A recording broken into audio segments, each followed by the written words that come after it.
Hi, Paul Robinson for Heart-led Ceremonies Celebrant Training, and this mic is meant to be here today, and I'll tell you about that soon. Let's talk Zoom or whatever video platform you use to communicate with clients and potential clients. Before COVID-19, very few people had heard of Zoom and not many used Skype. But I do think that video will be around celebrancy for some time to come. We want to make a good initial impression and to maintain a high professional standard. That should be straightforward. We can see ourselves on the screen. Maybe we're not too keen on that, but we have to show ourselves to our best advantage. That means being clearly visible, maybe in the center of the screen or just to one side.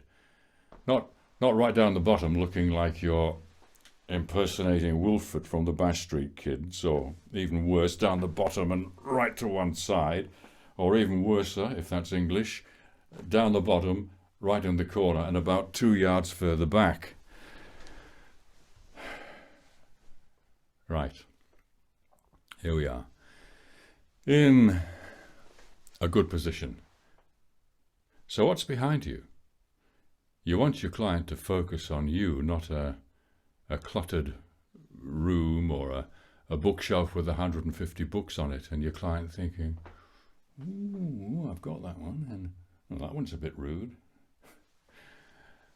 Well, I've got a fake background behind me, which is perhaps rather impersonal, but I could have anything I want, maybe a fake tiny office or a fake picture of some cats. But for fake backgrounds to work, you need a plain green screen to superimpose them on. There it is. And back again. Oh. This is strictly 2004. Nice to see you, nice. Whatever it is, the background needs to be chosen carefully. Then there's the lighting. That can be tricky. How many Zooms have you been on where you can hardly make out some of the participants? And some have glaring, overbright light, and there's always someone with the light coming from behind them, so they're in silhouette. Give me strength. And that's the easy bit. What about the sound? You've probably got no idea. Sound is the poor relation in celebrancy and in life. Yet you couldn't have a ceremony with no sound, whereas you could have one with no vision. Try recording yourself on Zoom. It's easy. You just press record. You'll be able to see yourself and hear yourself too. The built-in mics on most laptops aren't very good. Often the ones on external webcams are slightly better.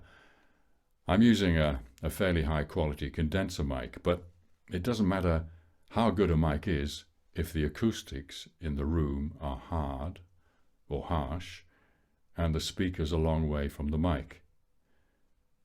Remember when presenters started broadcasting from home with the advent of COVID? They sounded rather like this.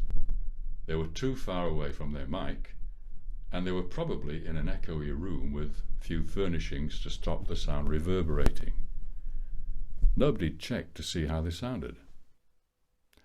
I know that all this is a bit fiddly-faddly, but if you want to come across well, professionally, in the best light and sound possible, it has to be done.